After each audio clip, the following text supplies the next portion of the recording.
Voilà, alors aujourd'hui je vais vous présenter une recette de samosa. Samosa un petit peu différent des samosas qu'on a l'habitude de goûter ici.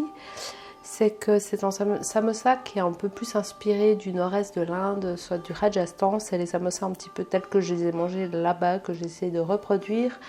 Et puis ce qui est de caractéristiquement différent, c'est qu'on ne retrouve pas ce petit goût citronné. Donc il n'y a pas de citron dedans, il y a un peu plus de mélange d'épices qui diffèrent, mais on retrouve quand même la coriandre, la pomme de terre, les petits pois et le cumin bien entendu.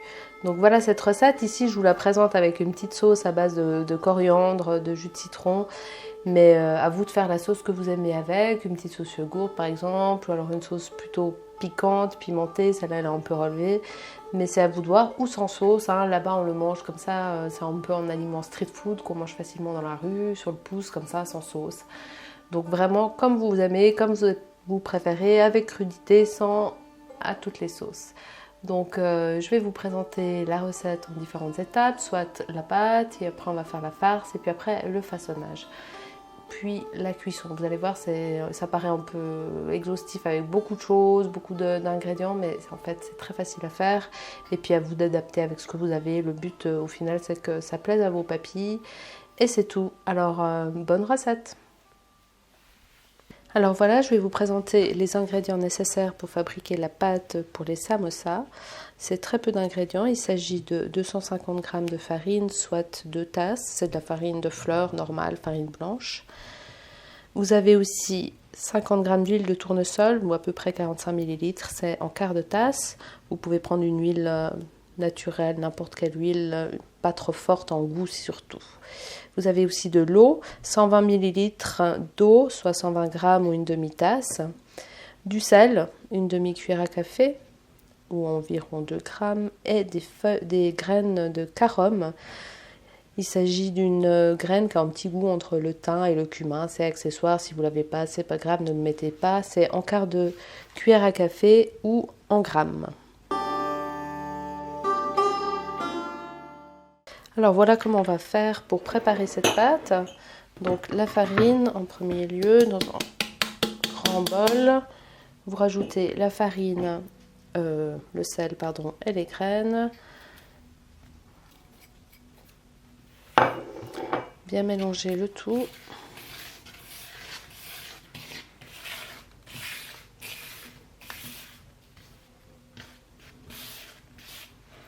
Ensuite on fait le puits un petit peu. On ajoute l'huile en premier.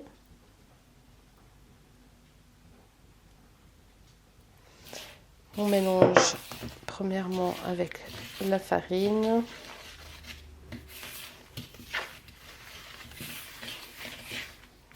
Un petit peu comme pour une pâte sablée.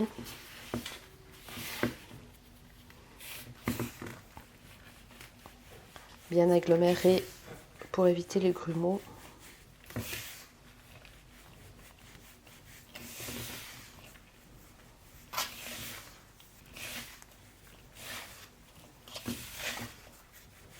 Quand on va prendre dans la main, ça doit rester collé comme ça. Quand on voit que tout est bien amalgamé, qu'on voit plus de traces de farine sans huile et de taches, on va ajouter l'eau. On fait un peu le puits. Alors là, il y a 120 ml, mais peut-être vous ne mettez pas tout une première fois. Puis on rajoutera plus si nécessaire.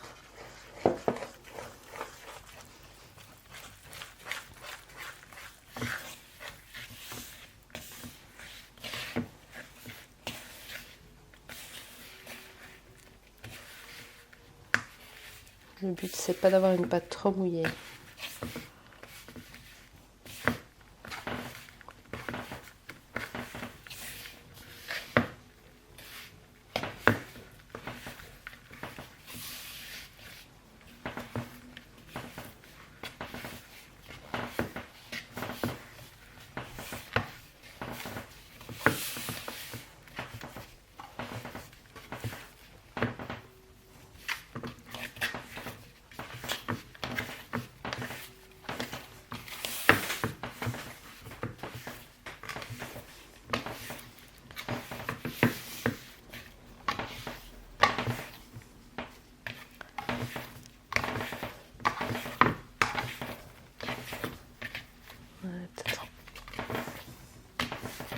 Mini goutte d'eau.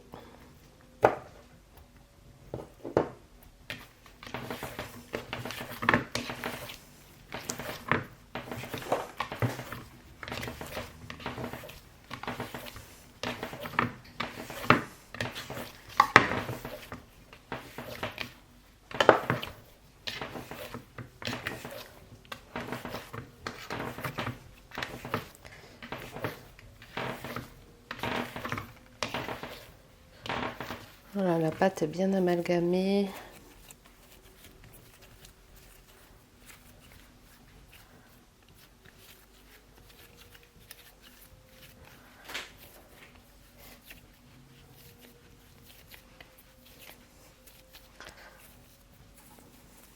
On peut en faire une belle boule. Voilà, cette pâte, on va la laisser reposer pour environ 20 minutes, une demi-heure, le temps de préparer le reste de la recette. On peut la mettre au frais, ça sera plus facile pour la manipuler après pour façonner les samosas. Voilà, alors la pâte bien emballée dans un papier film pour qu'elle reste bien mouillée, qu'elle ne sèche pas. Maintenant c'est tout bon, je peux la mettre au frigo. Alors voilà les ingrédients qui vont être nécessaires pour préparer la farce donc, qui est à base de pommes de terre et de différentes épices. Premièrement, il y a beaucoup d'épices, mais si vous n'avez pas tout, paniquez pas, mettez ce que vous avez. Tant que ça vous plaît au goût, et ben ça ira très bien aussi. Hein. Donc vous énervez pas pour ça. Donc premièrement, je vous présente ici une assiette où vous avez des graines de cumin. Ici, j'ai du cumin oriental et du cumin noir indien mélangé. Ça fait une cuillère à café de cumin. Vous prenez ce que vous voulez, mais plutôt des cumins orientaux que des cumins de chez nous. Vous avez une demi-cuillère à café de graines de fenouil. Et puis une demi-cuillère à café de graines de coriandre écrasées grossièrement au pilon. Ensuite, le frais, donc là, vous avez une échalote hachée très finement, 2 cm de gingembre s'il est bio, pas besoin de le peler, ce qui est le cas pour moi aujourd'hui. Il y a aussi en piment rouge, donc en petit piment oiseau, en piment un peu fort, haché très finement aussi. Et puis, j'ai pas trouvé de la poudre de mangue, donc moi j'utilise de la mangue séchée, à peu près l'équivalent d'une grosse cuillère à café de mangue séchée, hachée finement. Ensuite, des petits pois. Alors, c'est aussi optionnel, hein, c'est selon les goûts. Mais voilà, moi j'aime bien. C'est 85 g de petits pois, soit une demi-tasse. Alors, en l'occurrence, c'est des petits pois congelés. Je peux les utiliser tels quels, décongelés. Si vous avez des petits pois frais, ça va très bien aussi, mais il faut les avoir bouillis au préalable. Ensuite, on a des épices, cette fois sèches et en poudre. Donc, voilà le mélange. On a une cuillère à café de curcuma. On a de la coriandre, une demi-cuillère à café de coriandre en poudre, du sel, à peu près 3/4 de cuillère à café de sel, du poivre noir, en quart de cuillère à café, là aussi c'est selon le goût, le piquant que vous voulez ou pas, du garam masala, c'est un mélange d'épices indiennes, une demi-cuillère à café, et puis aussi du cumin en poudre, ce qui est à peu près en quart de cuillère à café. Des pommes de terre, ce qui est quand même la base du plat. Donc vous avez 4 pommes de terre moyennes, bouillies simplement, qu'on va ensuite peler et grossièrement écraser à la fourchette. Le but, c'est pas d'avoir des morceaux trop petits parce qu'après on va encore les faire revenir. Et puis si c'est trop papette et purée, c'est pas très bon. Donc laissez-le seulement en morceaux un peu conséquents. Et pour terminer, on a une petite assiette avec ce qu'on mettra tout à la fin. Donc on a de la coriandre fraîche hachée, à peu près 2 cuillères à soupe, des raisins secs, là je les ai un petit peu hachés parce qu'ils étaient gros, mais c'est égal, c'est selon vos goûts. Et puis des noix de cajou, aussi à peu près 2 cuillères à soupe, qui sont aussi grossièrement hachées. Voilà. Je vous montre tous les ingrédients, ça fait beaucoup, mais comme je vous dis, si vous manque des choses, ne paniquez pas, vous pouvez très bien remplacer, faire à votre convenance, il n'y a pas de souci. Voilà, on va passer à la partie réalisation de cette recette. Donc on avait tous les ingrédients que je vous ai présentés tout à l'heure. On va commencer, là j'ai mis 2 cuillères à soupe d'huile de tournesol à nouveau chauffée dans une poêle, donc dans un bon feu. J'y ajoute les épices qui ont été laissées entières. Ensuite, je vais ajouter tout ce qui est, je les laisse là comme ça, juste une petite seconde. J'ajoute ensuite tout ce qui était frais, à savoir l'échalote, le gingembre, la poudre de mangue et le piment.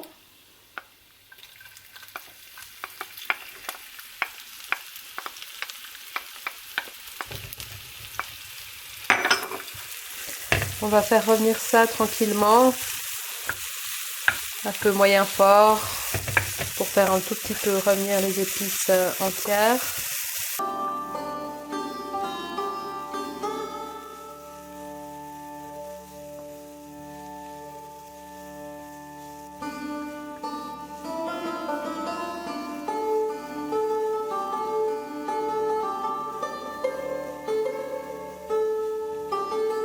On fait suer l'oignon et le gingembre.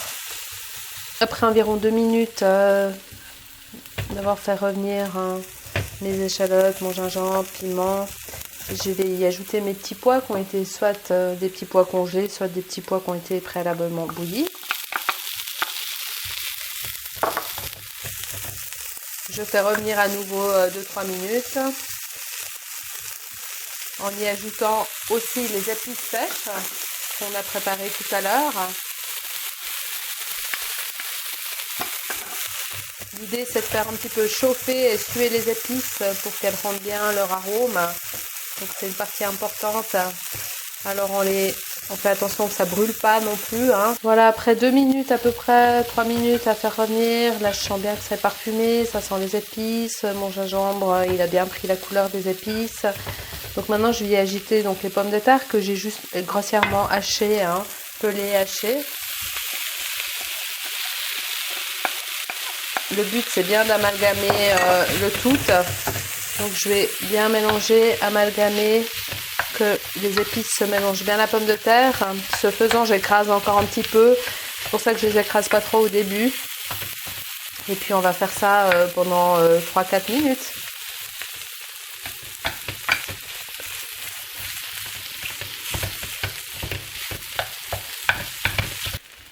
Voilà, alors là on a bien amalgamé, écrasé un petit peu les pommes de terre. C'est une texture où il y a encore un peu des morceaux, mais que les épices se mélangent bien. On va goûter, parce que c'est important de voir s'il y a assez de sel ou même du piquant. Là, j'ai pas mis de piment en poudre pour adapter un petit peu au goût, mais si vous aimez plus pimenté, il ne faut pas hésiter à rajouter, il n'y a pas de problème. Donc faites à votre goût.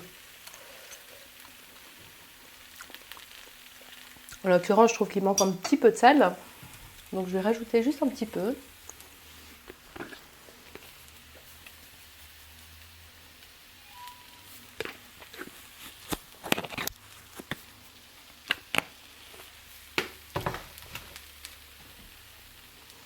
Alors cette recette, elle n'est pas piquante, mais voilà, si vous avez envie de plus, ça dépend aussi un petit peu le piment que vous avez mis à la base. Ça va varier. À ça, on ajoute encore, quand tout est prêt à la fin, là j'ai mis vraiment le feu, j'ai coupé le feu, le but c'est juste d'ajouter les dernières choses. Donc là on a les noix de cajou, les raisins et la coriandre. Et pareil, je vais encore bien amalgamer le tout. Et puis après on va poser la préparation de côté, la laisser un petit peu refroidir parce que c'est important qu'elle soit pas trop chaude quand on prépare les samosas, pour pas qu'elle ramollisse puis qu'elle rende difficile la fabrication des samosas. Donc je mélange tout ça, je réadapte à mes goûts et je laisse refroidir un petit moment de côté. Alors on va passer au façonnage des samosas maintenant qu'on a notre pâte qui est prête, qui a reposé un moment et puis qu'on a notre farce qui est tiédie, refroidie. Donc on prend la pâte, on va fariner légèrement le plan de travail.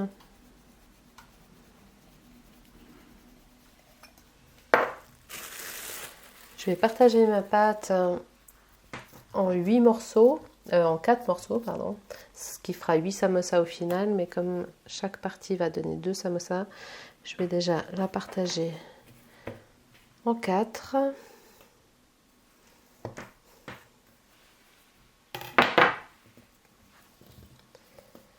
Et je vais prendre un morceau avec lequel je vais façonner une boule.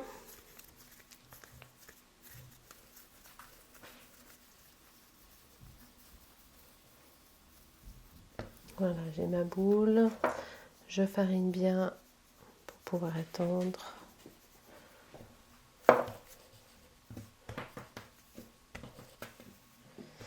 Et après, avec un rouleau à pâtisserie, j'étale en forme légèrement ovale. En retournant et en farinant autant que c'est nécessaire.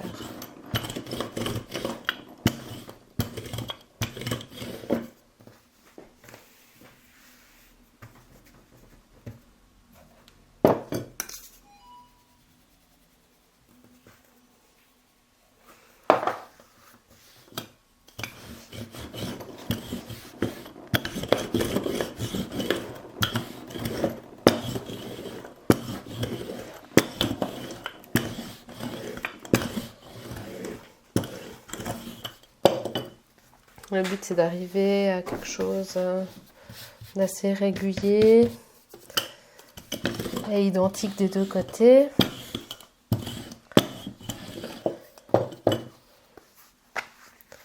Voilà, là, on a à peu près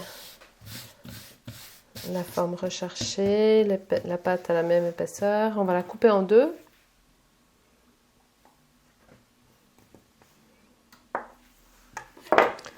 Voilà, puis avec cette partie de pâte sur le bord donc qui a été coupée, on va replier comme ça la pâte légèrement, donc à peu près un petit centimètre l'un sur l'autre. On va juste humidifier légèrement cette partie-là.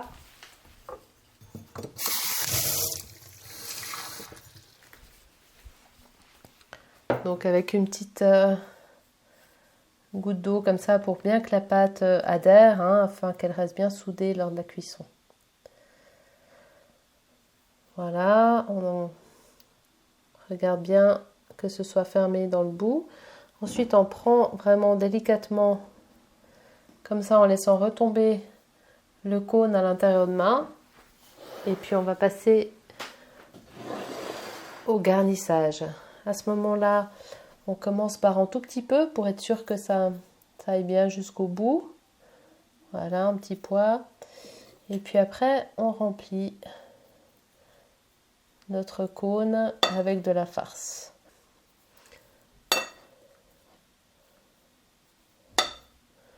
Voilà, une fois qu'on a bien rempli notre samosa, on va venir comme ça pour recouvrir avec notre pâte le samosa. À nouveau, on reprend un tout petit peu d'eau pour que la pâte colle bien sur le bord. Un seul suffit. Et puis, soit on peut faire un petit pli ici pour faciliter la soudure, pour permettre que des fois les proportions de pâte soient bien régulières.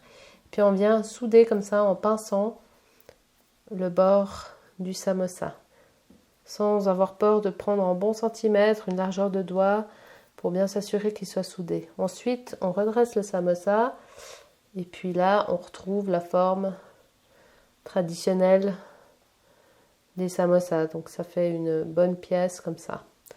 Donc voilà, on pose son samosa et on recommence l'opération. Alors maintenant, on va passer à l'étape cuisson. Donc on a nos samosas qui ont été faits, formés. On va les déposer dans un bain d'huile assez chaud, mais le but c'est quand même de les cuire 10-15 minutes, donc on va pas non plus les cramer. Alors on y va. Oups. Attention, ça gicle. Là j'ai une petite poêle et puis pas mal de samosa, mais faites avec ce que vous avez. Une friture va très bien aussi, il n'y a pas de souci. Vous le faites dans ce que vous voulez. Le but c'est de le retourner quand même régulièrement pour que toutes les faces soient bien prises. On va le laisser comme ça tranquillement déjà.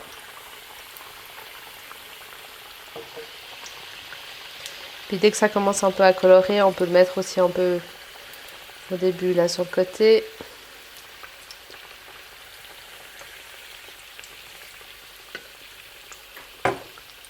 On voit tout de suite que dès que ça commence à cuire, ça fait un petit peu des bulles sur la surface du samosa, c'est normal. Alors idéalement, vous prenez une poêle un petit peu plus grande avec un peu plus d'huile, mais là, voilà. ça va aussi très bien comme ça. J'avais pas envie d'utiliser trop d'huile. Je vais simplement devoir les retourner un petit peu plus régulièrement. C'est aussi possible de les faire au four en les badigeonnant un petit peu d'huile avant de les mettre et puis vous les mettez au four. En tout cas, il faut quand même compter une trentaine de minutes pour bien cuire la pâte parce que ça reste une pâte brisée. Là, dans un bain d'huile, c'est quand même des températures un peu supérieures. Donc ça va plus vite. Alors voilà, les samosas ont cuit une quinzaine de minutes dans l'huile. Ici, c'était un petit peu chaud, donc ils ont un petit peu pris de la couleur. Mais l'idée, c'est une huile à 180 degrés dans la friture. Donc c'est quand même à feu moyen. Le but, c'est de bien cuire la pâte à cœur. Donc maintenant, je vais égoutter mes samosas avec du papier absorbant.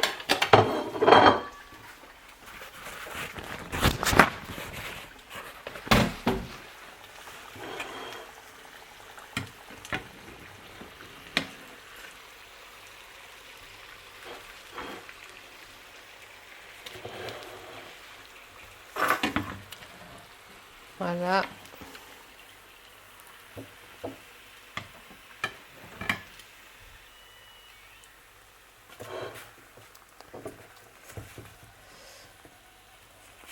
Alors nos samosas un petit peu bronzés, mais prêts, miam, à déguster.